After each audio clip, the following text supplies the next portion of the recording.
Nicolas, and welcome everyone here. Good afternoon. I'm glad to be here in person with Rodrigo and with Cesar.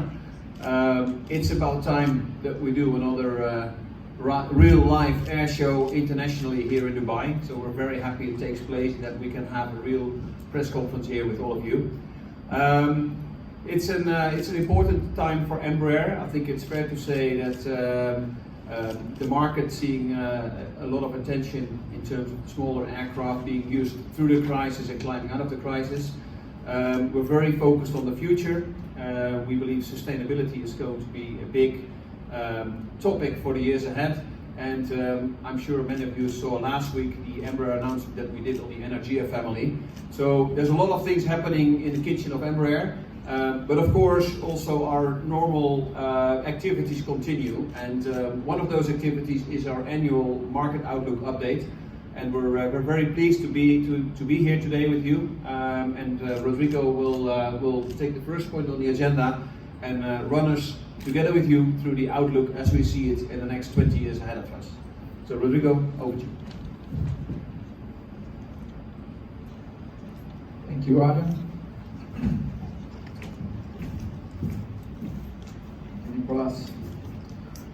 All right, so this year we are updating our study. We are going back to a 20 years forecast. Last year we did a 10-year because of the uncertainties around how the industry would emerge from COVID, but this year we see more the trends being consolidated, and we are going back to a 20 years forecast. There is not actually a huge difference from last year's forecast. We actually see the trends being consolidated.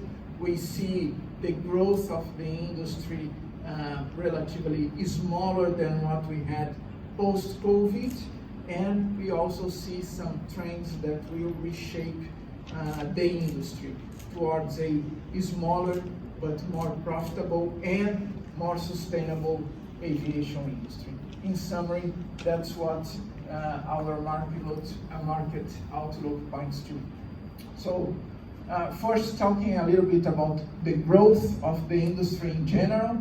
In this chart, what we show in the gray line at the top is our forecast before the pandemic in terms of what would be the demand for air travel. And at the bottom, we have the real data points plus the projection for the next years. And you see that the projection takes us to an industry by close to 2040 that is around 20% smaller than what we forecasted before. This is mainly due to, first, a slower economic growth. So when we look at the economic growth forecast before the COVID, we had an average of 2.8% per year, and now post-COVID, most institutions that forecast world GDP are forecasting at a lower pace, 2.6, and this of course has a direct influence in the passenger demand.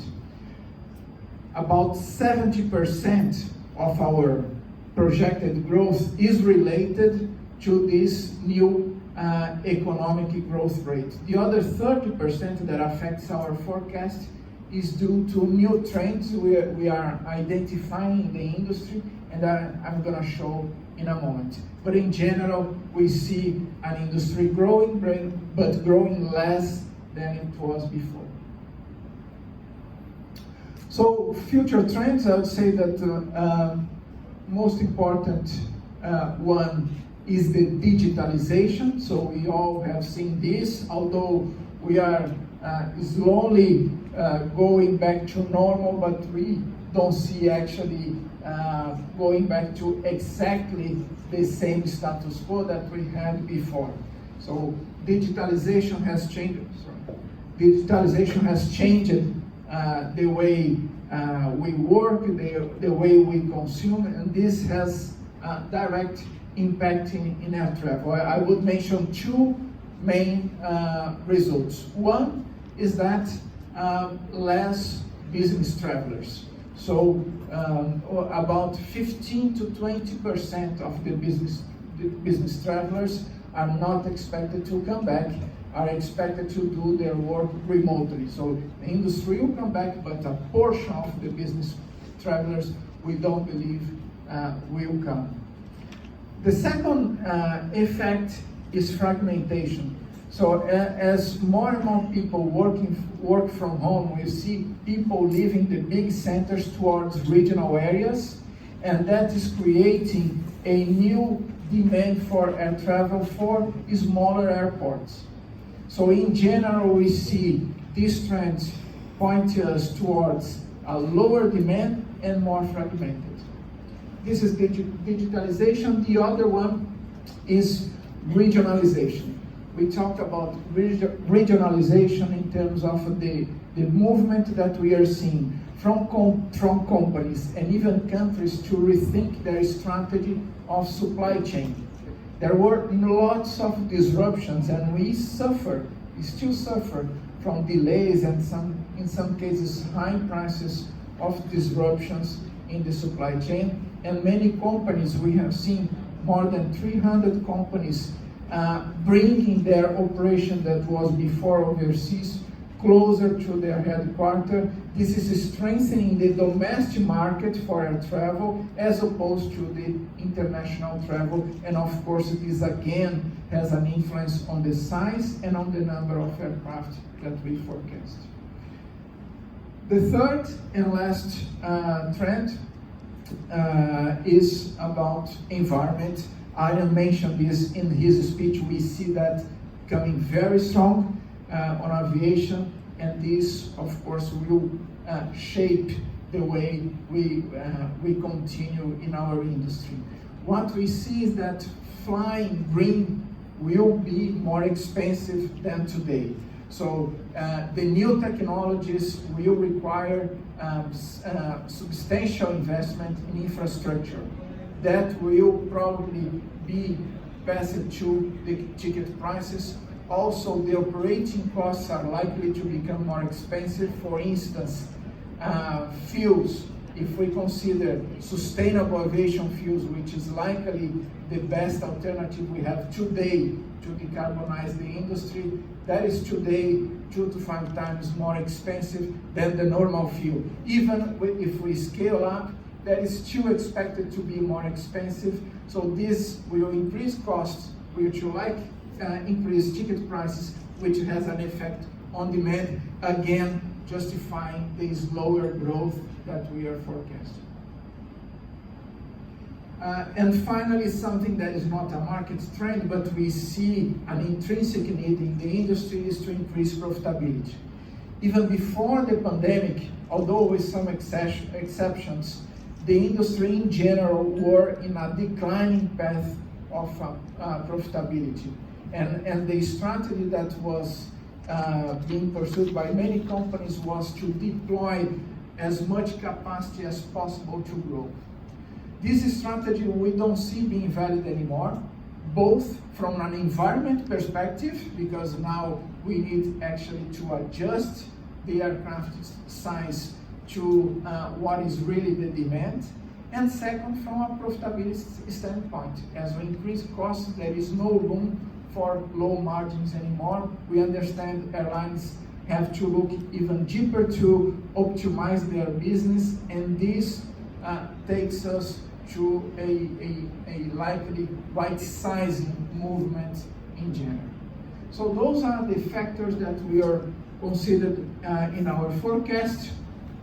And as we can see by on the different impact from a more granular demand, from a reduction on the business travel, from the enhanced connectivity needed to cope with that market fragmentation that I mentioned, the emissions reduction, the need to increase profitability, and also to have a fleet that is more resilient to type of disruptions that we had recently.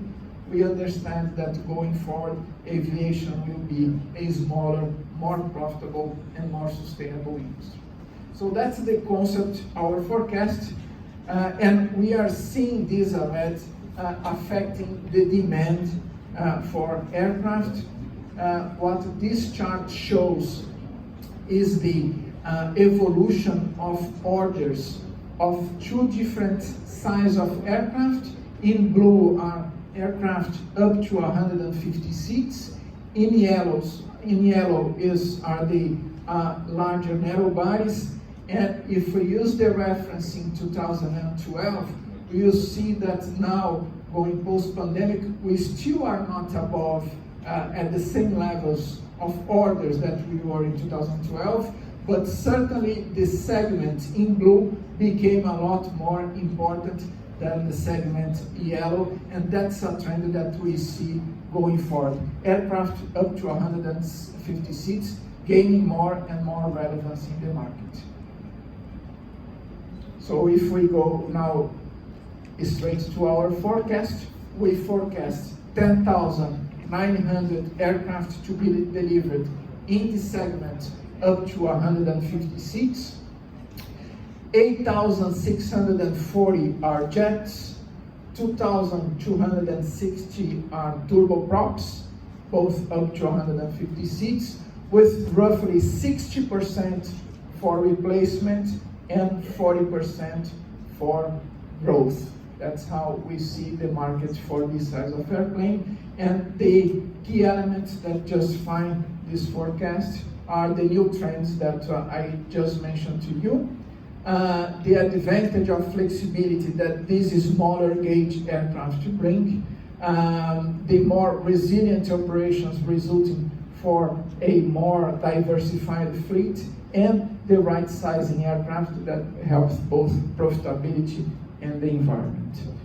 This is our forecast for passengers, and news for this year is that for the first time, first let me show how the distribution of that forecast is. So we have here the 10,900, and 3/4 of that is almost equally distributed among Asia, Europe, and North America. And the last quarter is composed by Africa, Middle East, and Latin America. That's how we see the split of the 10,900 airplanes. And I was saying that the news for this year is that for the first time we are forecasting cargo aircraft. And we are forecasting cargo aircraft of similar size of the passenger aircraft that I was referring. We are calling here the small and crossover standard body cargo aircraft. And we forecasted that there will be about 700 of those aircraft over the next years. In this case, different from the passenger aircraft, a smaller portion is for replacement, 35%, and a bigger portion is for growth, especially related to the growth of e-commerce. As we see e-commerce exponential growth, that requires a more a different logistics, smaller aircraft to be able to address quicker the needs from the consumers and in a more reliable way. So in this sense, we understand that there is a need for a new size of aircraft to really be able to cope with this new demand. And that's it for our forecast. Now I would like to call Cesar Pereira for the sales announcement.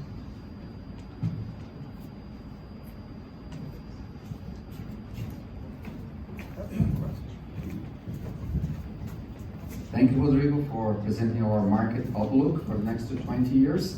Now I'd like to make a sales announcement for today, but before that, just to show that as we saw in the market outlook, we see a growing potential for regional jets going forward after the pandemic, especially the words right sizing in our part of vocabulary. when airlines need to adjust the capacity to the new profile, the new demand profile, and this is no different here in Middle East and Africa.